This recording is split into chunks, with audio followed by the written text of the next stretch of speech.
नमस्कार मित्रांनो, स्वागत आहे तुमचं माझ्या मी प्रवासी यूट्यूब चॅनलमध्ये. तर आज आपण जाणार आहोत नाशिक जिल्ह्यातील इगतपुरी जवळ असलेल्या त्रिंगलवाडी या किल्ल्यावरती. तर तुम्हाला सुद्धा हा किल्ला अनुभवायचा असेल आणि याचा इतिहास जाणून घ्यायचा असेल तर माझा व्हिडिओ शेवटपर्यंत नक्की बघा. त्रिंगलवाडी किल्ल्याला येण्यासाठी तुम्हाला पहिले इगतपुरीपर्यंत यावं लागेल. त्रिंगलवाडी किल्ला हा इगतपुरीपासून अवघ्या 10 किलोमीटर अंतरावर आहे. येथे तुम्ही स्वतःच्या गाडीने किंवा बसने सहज पोहोचू शकता. तर मित्रांनो, आता आपण कसारा घाटमधून येत होतो आणि कसारा घाटच्या मधोमध इथं तुम्ही बघू शकता. इथं कसारा घाट आहे, म्हणजे कसारा घाटचा जो रूट आहे तो, आणि त्याच्या बाजूलाच इथं एक विहीर आहे. आणि ही विहीरचं वैशिष्ट्य असे की ही अहिल्याबाई होळकरांकडून बांधण्यात आलेली विहीर होती. 1800च्या सुमारास, म्हणजे 1800 शतकाच्या सुमारास बऱ्याच अशा घाटांमध्ये अहिल्याबाई होळकरांनी विहीर बांधल्या होत्या, ज्या की म्हणजे व्यापारी मार्गावरती लोकांना पाण्यासाठी या विहीर बांधल्या होत्या.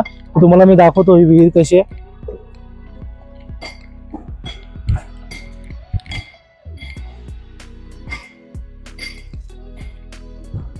ही पूर्ण पॅक अशी विहीर आहे, वरतून पूर्ण बंद आहे, जेणेकरून वरतून कचरा पडू नये विहिरीमध्ये.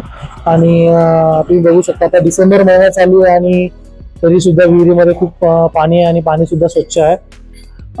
सध्या याच्या आजूबाजूला गव्हर्नमेंटने थोडं काम केलं आहे, म्हणजे लोकांना अट्रॅक्शन व्हावं या जागेचं, त्यासाठी थोडं काम करण्यात येत आहे. कसारा घाटमधील ही ऐतिहासिक विहीर पाहून आम्ही त्रिंगलवाडीच्या पुढे असलेल्या तळ्याच्या वाडीपर्यंत पोहोचलो आणि तिथे आम्ही आमची गाडी पार्क केली. आणि मी माझ्या मित्रांची ओळख करून देतो तुम्हाला. हा योगेश, कल्पेश, साहिल आणि हा प्रतीक. प्रतीक बऱ्याच दिवसांनी ट्रेक मध्ये आलाय आणि याचं प्रत्येक वैशिष्ट्य असं की हा प्रतीक माझा खूप जुना मित्र आहे. आणि आमची ट्रेकिंगची सुरुवात ही आम्ही दोघांनी एकत्र केली होती जवळपास 2010 साली, 15 वर्ष पहिले. आपण आपली गाडी इथे लावली आहे आणि आपल्याला गडावरती जाण्याचा मार्ग हा रोडच्या लेफ्ट साईडला हे मंदिर आहेत 2, त्या मंदिराच्या बॅक साईडने रूट आहे गडावर जाण्यासाठी.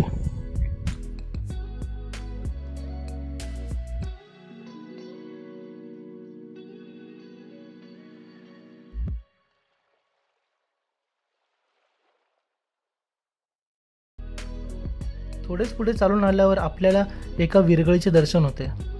विरगळीपासून पुढे आल्यावरती आपल्याला त्रिंगलवाडी किल्ल्याच्या पायथ्याशी असलेल्या प्राचीन जैन लेणी पाहायला मिळतात, ज्या या परिसराच्या धार्मिक व ऐतिहासिक वैभवाची साक्ष देतात. या लेणी अंदाजे 10व्या शतकातील मानल्या जातात. त्या काळात जैन धर्माचा या भागात मोठा प्रभाव होता, हे यावरून स्पष्ट होते. जैन लेणी खडकात कोरलेल्या असून त्यामध्ये ध्यानासाठी वापरल्या जाणाऱ्या खोल्या, बसण्यासाठी सपाट जागा आणि साधी पण प्रभावी रचना दिसून येते. काही लेण्यांमध्ये तीर्थकरांच्या पादुका आणि कोरीव कामाचे अवशेष आढळतात. या लेणी केवळ धार्मिक दृष्टिकोनातूनच नव्हे तर वास्तुशास्त्र आणि इतिहासाच्या दृष्टीनेही अत्यंत महत्त्वाच्या आहेत. किल्ल्यावर ट्रेक करताना या लेणी आपल्याला त्या काळातील साधेपणा, शांतता आणि अध्यात्मकाची अनुभूती देतात.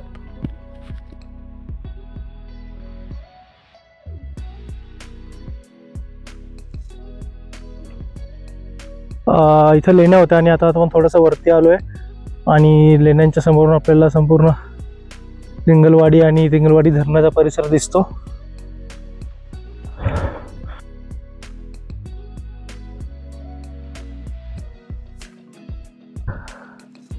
आणि हा पहिला 2 मिनिटाचा ब्रेक. 10 मिनिटाचा ट्रेक कंप्लीट करून आपण आता थोडं एक प्लेन पठाराच्या ठिकाणी आलो आहोत. साधारणतः अर्धा तासाची ट्रेक करून आल्यानंतर आपण आता गडाच्या कातळ टोपीपर्यंत पोहोचलोय. आणि इथून आपल्याला 2 वाटा भेटतात, एक डावीकडची वाट आणि एक उजवीकडची वाट.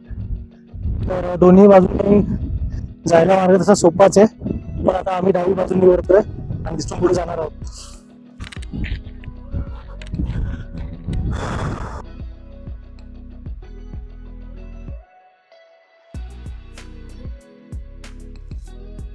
कातळ टोपीवरून डावी बाजू पकडल्यानंतर आपण थोडंसं या वाटेने इथपर्यंत पोहोचलो आहोत. आणि इथून आपल्याला आता कातळात कोरलेल्या पायऱ्या भेटल्या आहेत. तुम्ही पाहू शकता काही पायऱ्या.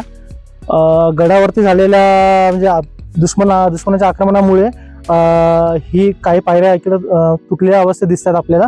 पण जसं वरती जाऊ तशा थोड्या चांगल्या अवस्थेत सुद्धा पायऱ्या पाहायला भेटणार आपल्याला. पूर्वी कल्याण या बंदरात उतरणारा माल थळघाटामार्गे नाशिकच्या बाजारपेठेत येत असावे. या व्यापारी मार्गाचे रक्षण करण्यासाठी त्रिंगलवाडी किल्ल्याची निर्मिती करण्यात आली होती. किल्ल्याच्या पायथ्याशी असणाऱ्या जैन लेण्यांवरून या किल्ल्याची निर्मिती साधारणतः 10व्या शतकात झाली असावी. हा किल्ला मराठ्यांनी कधी घेतला हे ज्ञात नाही. मात्र 1688च्या शेवटी मुघलांनी फितुरीने हा किल्ला मराठ्यांकडून जिंकून घेतला. तर कातळात कोरलेल्या बऱ्याच पायऱ्यावरती चढून आल्यानंतर आपण मुख्य प्रवेशद्वाराजवळ आलो आहोत आणि प्रवेशद्वाराच्याच बाजूला आपल्याला हनुमानांची मूर्ती पाहायला भेटते. ही मूर्ती जवळपास 5 फुटाची असेल आणि ही सुद्धा संपूर्ण दगडामध्ये कोरलेली आहे आणि हा तुम्ही प्रवेशद्वार बघू शकतात. या संपूर्ण जागेचं वैशिष्ट्य असं आहे की हे कुठल्या दगडांनी म्हणजे रचून हा प्रवेशद्वार बनवला नाहीये, तर हा संपूर्ण वरचा कातळ कोरून ही पूर्ण जागा बनवली आहे, पायऱ्या बनवल्या आहेत आणि हे प्रवेशद्वार सुद्धा प्रवेशद्वार आहे. त्यामुळे हे कित्येक तरी वर्ष अजून असंच राहणार आहे जसं तुम्हाला सध्या दिसतंय. आणि हा प्रवेशद्वारला एक नव्याने लावण्यात आलेला दरवाजा आपण पाहू शकतो लाकडाचा. आणि याच प्रवेशद्वाराच्या खाली आपल्याला एक जागा दिसते जिथून पाणी बाहेर येण्यासाठी खड्डा करून ठेवला आहे. प्रवेशद्वाराच्या आतमध्ये आल्यानंतर आपल्याला पुन्हा एक कमान दिसते आणि कमानीच्या पुढे थोड्या पायऱ्या वरती चढण्यासाठी आणि प्रवेशद्वाराच्या डाव्या बाजूला थोडी एक मोकळी जागा आणि उजव्या बाजूला सुद्धा अशी एक मोकळी जागा आपल्याला पाहायला मिळते.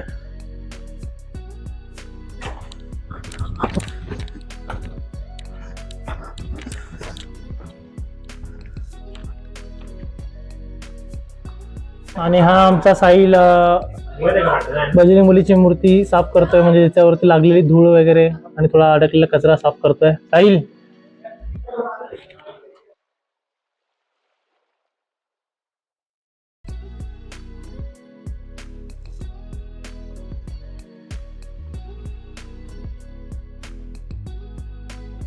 इथून आपण म्हणजे हनुमानाची मूर्ती आणि तिथे जो प्रवेशद्वार होता तिथून पुढे आल्यानंतर आपल्याला इथे काही वाड्याचे अवशेष पाहायला भेटतात. जरी हा वाडा पडलेल्या अवस्थेत दिसत असला तरी आपल्या वैभवाच्या काळात तो अत्यंत दिमाखात उभा असावा आणि अनेक कुटुंबांना त्याने आपल्या छत्राखाली आसरा दिला असावा.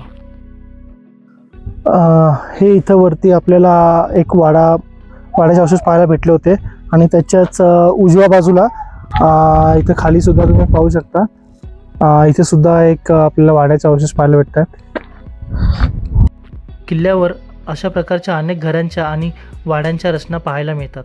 यावरून पूर्वी या किल्ल्यावरती मोठ्या संख्येने लोक वास्तव्यात असावे असा अंदाज बांधता येतो. गडावरती असलेले हे 2 वाडे आणि मागे असलेला झेंडा तिथपर्यंत आम्ही जाऊन आलोय आणि आता पुढे गडाला संपूर्ण एक असा वळसा मारून या डोंगराचा एक छोटासा डोंगर आहे मागे, त्याला वळसा मारून पुन्हा खाली जाणार आहोत. तो वळसा मारताना बघू अजून काही आपल्याला गडावरती पाहायला भेटतंय का ते. राजवाड्यावरून येताना गडाला पूर्ण वळसा मारताना एक डावीकडे पायवाट दिसली आणि त्या वाट्याने पुढे आल्यावरती एक गुफा आणि काही पाण्याचे टाके दिसले.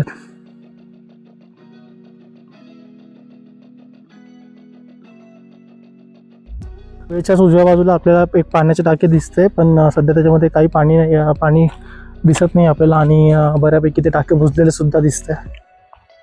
थोडं पुढे चालत आलं आपल्याला आणखी एक पाण्याचे तळे पाहायला भेटते. इकडचे पाणी थोडेसे स्वच्छ तरी बोलू शकतो बाकीच्या पाण्याच्या टाक्यांपेक्षा. गडाच्या शेवटच्या टोकाला आता मी पोहोचलोय आणि तुम्ही बघू शकता इथे एक मंदिर दिसतंय आणि त्या मंदिरामध्ये शंकराची हनुमानाची मूर्ती सुद्धा आहे. आता जाऊन बघूया आपण, ते एक्सप्लोर करूया.